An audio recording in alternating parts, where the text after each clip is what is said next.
This Toro recycler will not start. This is the one that had been sitting in storage for some time that I got on our local Craigslist. It ran when I got it and never would start back up afterwards. So we cleaned the linkage and that didn't help any, so we're going to have to take the carburetor apart on it. And we're going to start by first taking the cover off here. I'm also going to take the blade off this Toro and sharpen it while I'm working on the carburetor. And for safety reasons, always remove the spark plug cable before you take a blade off. And I got the blade removal tool installed here, so just need to take out this 5/8 inch bolt here to get the blade off. And I don't think this blade had ever been off before. It was on really tight. And it actually looks pretty good. It's got a few nicks in here, but we'll sharpen this. Felt like it had a little bit of a shimmy in it, and balance this as well while we're working on the carburetor. And the cover's off. I'm going to take the gas tank off with this carburetor as well and clean it out. And these are 3 5/16 inch screws. You got to take those out first. And then there's a 3/8, and the gas tank is ready to come off. I'm going to take it and the carburetor off as a unit. It's not very much gas in here, so it won't spill anything.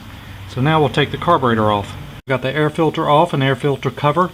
Now I'll take off these 3 5/16 inch screws, and that will remove the housing. So everything is really clean because I'd already cleaned the linkage on this and it would never start back up. This is part of the ready start or auto choke here. There's a 1/4 inch bolt that needs to come out to loosen that up because it's bolted to the carburetor. And we're almost ready to take everything off here. We've got 2 3/8 inch bolts in here that hold the carburetor. One on this side and one on that side. And I can take this gas tank and line and carburetor off all as one unit. Now we have the carburetor off as well as the gas tank. Very clean looking engine here.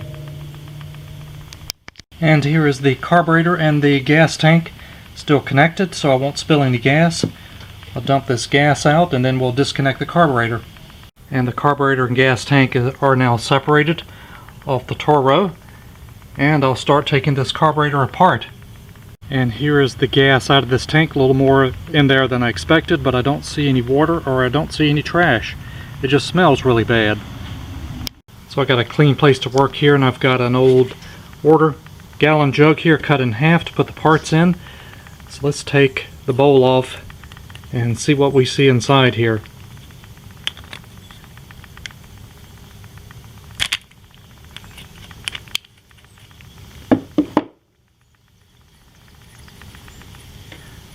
It's a 1/2 inch socket, by the way, to get this off.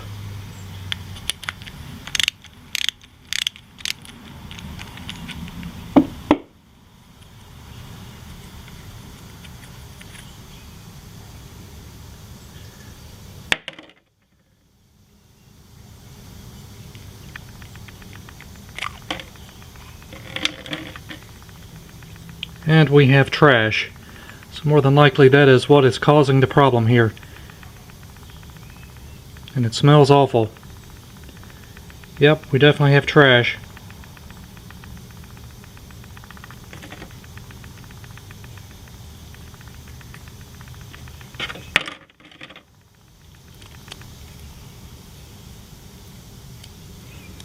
Float's not stuck in here.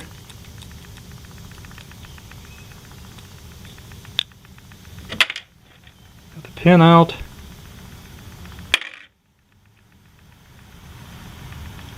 Alright, gonna clean this up, go through all these little holes in here. Definitely found some trash, more than likely that is the problem. And looking a little closer here, this is the bowl nut. That hole there is completely clogged up. And we have a completely clean carburetor now. Blew all the holes out with carburetor cleaner. Cleaned it out very carefully with this pin.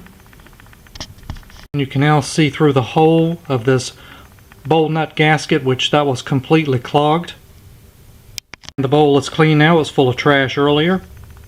And we have cleaned the needle and the float pin, so we're ready to reassemble this carburetor. We put the needle back into the float, and we're going to drop this back in place and put the float pin in. And the float and the needles back in, and it's all working. Now we'll put the bowl gasket back on and the bowl nut. And we're going to tighten this back up.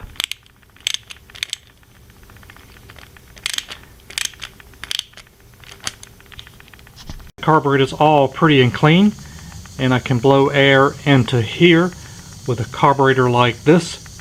And if I turn it upside down and try to blow into it, I can't. So that tells me the float is working like it should. So let's reassemble this carburetor back on the Toro. Carburetor is back on. We just now need to assemble this ready start, or this auto choke, which fits right down in this groove here of this choke. And then we put our 1/4 inch bolt back in. And that is back assembled. And this choke is working like it should. As the engine turns, this flywheel turns and it'll blow this auto choke off.